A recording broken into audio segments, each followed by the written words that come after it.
एक मर्तबा मानसेहरा जाते हुए तूफान बादे बारह ने जनरल ज़ियाउल हक के हेलीकॉप्टर को घेर लिया। आपके हुक्म पर हेलीकॉप्टर फौरी तौर पर जमीन पर उतार लिया गया। जिस जगह हेलीकॉप्टर उतरा उसके करीब ही एक छोटा सा घर था। जनरल साहब सिविल कपड़ों में थे। छप्पर के नीचे एक बूढ़ा शख्स बैठा था। जनरल साहब ने उस बाबे को सलाम करने के बाद पूछा, बाबा जी, मैं यहाँ नमाज पढ़ लूं? बाबे ने कहा, बेटा पढ़ लो। जनरल साहब नमाज पढ़ने के बाद बाबा जी से मुखातिब होकर कहने लगे, मेरे लायक कोई खिदमत हो तो बताएं। जब बाबा जी को पता चला कि उनसे बात करने वाला सदर पाकिस्तान जनरल मोहम्मद ज़ियाउल हक है तो उसकी आंखों में आंसू आ गए। उसने रोते हुए जनरल साहब को बताया कि वो वजीर आला सरहद का चपड़ासी था, अब रिटायर हो चुका है। हज की दरखास्त लेकर जब वजीर आला सरहद के पास गया था तो उन्होंने धक्के देकर निकाल दिया था। अगर आप मेरे लिए कुछ करना ही चाहते हैं तो मुझे हज करवा दें। जनरल साहब ने बाबा जी की बात सुनकर कहा, आपकी अहलिया जिंदा हैं? बाबा जी ने कहा, जी जिंदा हैं।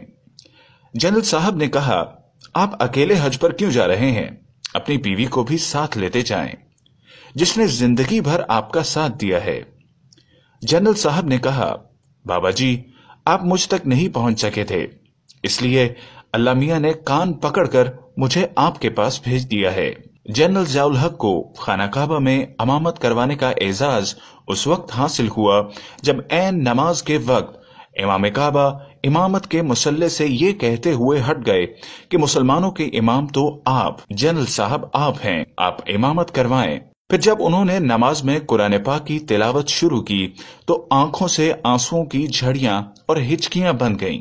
जनरल साहब खुद भी रोए और उनकी इक्तदा में नमाज पढ़ने वालों पर भी रिक्कत तारी हो गई। फिर एक मर्तबा आप मस्जिद नबवी में रोज़ाए रसूल सल्लल्लाहु अलैहि वसल्लम पर हाजिर हुए तो गवर्नर मदीना ने आपसे दरखास्त की कि अगर रोज़ाए रसूल सल्लल्लाहु अलैहि वसल्लम के अंदर जाने के लिए उन्हें बुलावा आए तो वो उन्हें भी साथ अंदर ले जाएं।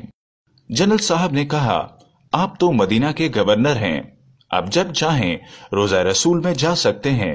गवर्नर मदीना ने कहा, नहीं, ऐसा नहीं है, बल्कि वही शख्स रोजा मुबारक के अंदर जा सकता है जिसको खुद नबी करीम सल्लल्लाहु अलैहि वसल्लम बुलाते हैं। चुनाचे बुलावा आने पर रोजा मुबारक का दरवाजा खोल दिया गया और जनरल साहब गवर्नर मदीना और रुफका के साथ रोजा मुबारक के अंदर गए और इतना रोए कि हिचकी बन गई। उम्मत मुस्लिमा और पाकिस्तान के लिए दुआ करके जब जनरल ज़ियाउल हक रोज़ा मुबारक से बाहर निकलने लगे तो रोज़ा अतहर के दरवाजे की चाबी बरदारों ने जनरल साहब का बाजू पकड़ लिया और उनसे कहा, दोबारा हजूर सल्लल्लाहु अलैहि वसल्लम के रोज़ा मुबारक के अंदर जाएं और सलाम अर्ज करें। इस तरह जनरल ज़ियाउल हक वाहिद मुसलमान हुक्मरान हैं जिन्हें एक ही रोज 2 मर्तबा रोज़ा रसूल सल्लल्लाहु अलैहि वसल्लम के अंदर जाने की सआदत हासिल हुई। यही नहीं, 2 मर्तबा नबी करीम सल्लल्लाहु अलैहि वसल्लम का पैगाम जनरल ज़ियाउल हक को पहुंचाया गया।